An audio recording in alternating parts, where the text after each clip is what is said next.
How is it going, everyone? Welcome to Comicstube YouTube channel.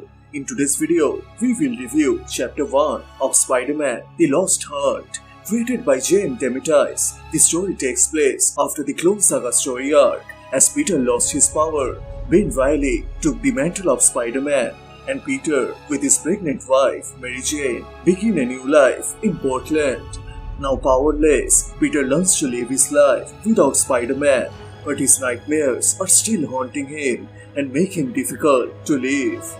So if you guys are new here, please subscribe and turn on all the notifications to never miss any future uploads. Please like, comment and share.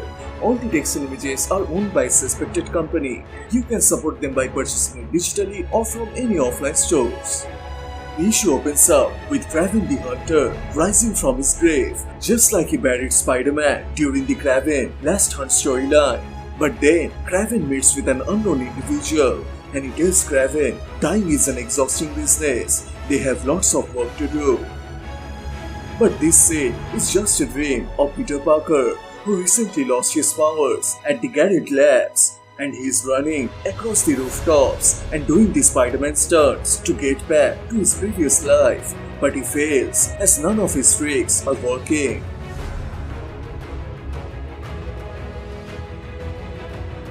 As Peter managed to save himself from getting fall off the edge, out in fear and disappointment, Peter returns to his home, but his failure in life is still haunting him.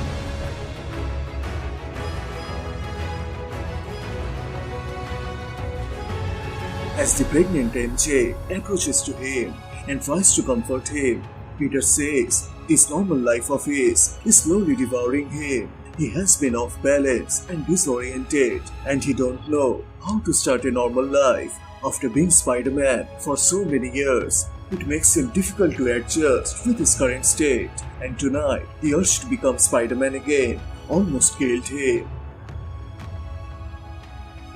But then Peter feels his unborn child inside MJ, and it makes him realize that this responsibility is far greater than being the Spider-Man, and Peter makes a promise that he will never do something stupid again. MJ tries to comfort Peter and slowly drifts off to sleep, but Peter is still awake as his mind keeps spinning back to the moment when he almost fell off that roof, and suddenly he realized that he has been doing this stuff since he was only 15 years old, taking risks, dancing with the dead, and all those villains trying to end his life. And this anxiety starts to burst out from his chest, but Peter somehow knows this will end soon and he needs to sleep. But outside his apartment, a mysterious figure is watching Peter, and he has some evil plans to ruin Peter's life. In the morning, MJ is preparing to go into her work, and she starts to call Peter, but Peter is lost in his own private thoughts as he's still fighting with himself, and that scares MJ because she knows something feels different about Peter this time, but she don't know what is scaring him. As MJ leaves, a faint voice whispering into Peter's mind, and an 8-eye watching Peter from the shadow and telling him he is hungry. Peter then starts his day as a teaching assistant at Portland Pacific, but even doing the normal things, Peter keeps thinking about his past life, and he fears as his behavior is ruining his marriage life. So Peter trying his best to forget his past and move forward into his life. But then the panel jumps into that unknown individual who is following every moves of Peter Parker, and it reveals that this person is called as Gregor, an old servant and friend of Kraven the Hunter. He raised Kraven's son, Vladimir Kravinoff, who became obsessed with killing Spider-Man, and when Vladimir confronted Kane, the clone of Spider-Man, Kane murdered him, and Vladimir died in Gregor's arms.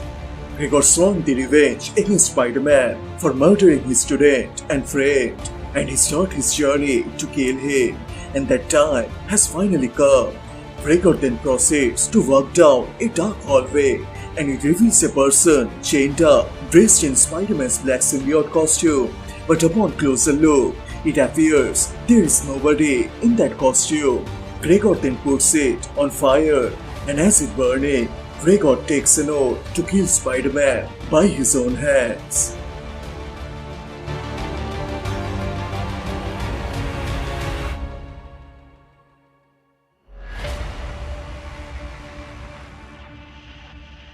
Back at the college, a lady named Tracy McKeeba, who is a guest lecturer, joins with Peter at lunch and they start to talk with each other. And Peter feels very happy, and for the first time in days, he relaxes and enjoys the simple moments of human connections. And as she leaves, the anxiety and trauma again hit Peter's mind, and he sees a shadowy creature staring at him and telling him to surrender his will to his master, because that's the only way to become a whole again.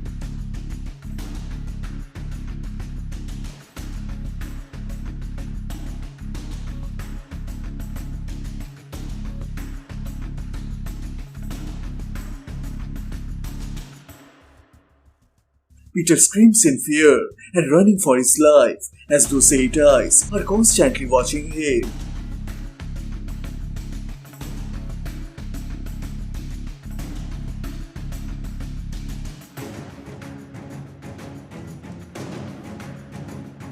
At the night, MJ shows up and seeing Peter's horrible condition, she tells him to meet with Dr. Ashley Kafka as she knows how to handle these traumas.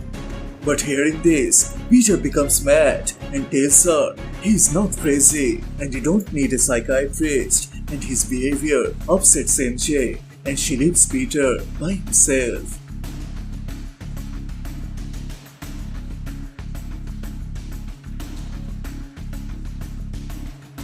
Thinking about his current condition, Peter decides to call Kafka, but then that same voice starts to haunt Peter, and right at that time, that voice reveals himself to be a giant spider, and he constantly pushing Peter to accept his fate and surrender himself towards him.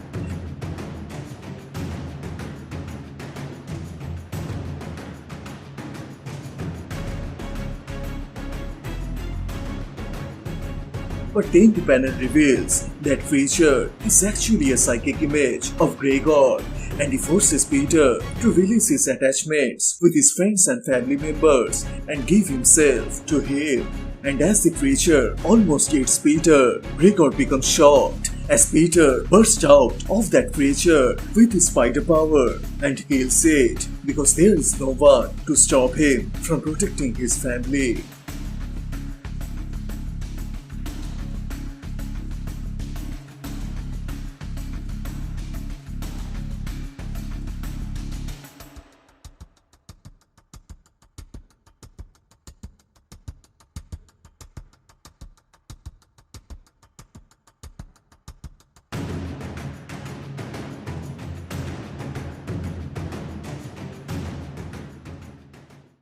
Hearing the noise, MJ rushes into Peter's room and Peter tells her the whole situation. And as he breaks into tears, MJ holds him into her arms and tells him they will overcome this together.